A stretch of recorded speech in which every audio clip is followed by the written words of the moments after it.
के हाइया जोर लगा के हाइया ও ভাই গভীর সমুদ্রে কায়াকিং অভিনব অভিনব অভিনব এটা কালকে থেকে শুরু হচ্ছে। হ্যাঁ দেখে দেখে দেখে ব্যালেন্স করে দুটো ঢেউ আসছে। ইকো পার্কের কায়াকিং এক্সপিরিয়েন্স নিয়ে ভূমধ্য সাগরে কায়াক চালাচ্ছি। ভবিষ্যৎ বলবে সিদ্ধান্তটা ঠিক না ভুল না অত্যন্ত সাহসী।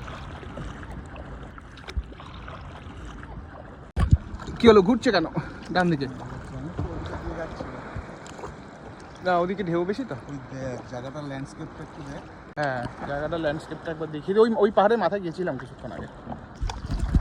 আমার মোবাইলটা নিয়ে আসলে খুব ভয় লাগছিল, কারণ বাই চান্স পড়ে গেলে সাঁতার জানি না তো সেভাবে তুলতেও পারতাম না। এই ভিডিওটা সারা জীবনের স্মৃতি। 2-4 বার এদিক ওদিক একটু লক্ষ্যভ্রষ্ট হয়েছিলাম, কিন্তু অ্যাট লাস্ট পৌঁছে গেলাম। ঘন্টা দেড়েক লাগলো। মোবাইলের মায়া তখনই কাটলো যখন একটা ঢেউ আমাদের উল্টে দিল।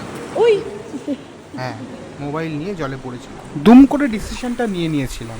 কয়েক মাস পর আজ যখন আমি মালটার এই ভিডিওগুলো দেখি, তখন আমার মনে হয় আমি একদম সঠিক সিদ্ধান্ত নিয়েছিলাম। সেদিন যদি ভাবতাম ভালো করে সাঁতার জানি না, জলে হাঙর থাকতে পারে, তাহলে কত কিছু অধরা থেকে যেত। এ কথা সত্যি যে ওই ইউরোপিয়ান ছেলেপিলেগুলোর না বড্ড সাহস, আর ওদের সাহস থেকে কিছুটা ধার নিয়ে আমরা সাক্ষী হয়ে রইলাম সমুদ্রের মাঝে এইরকম সূর্যাস্তের।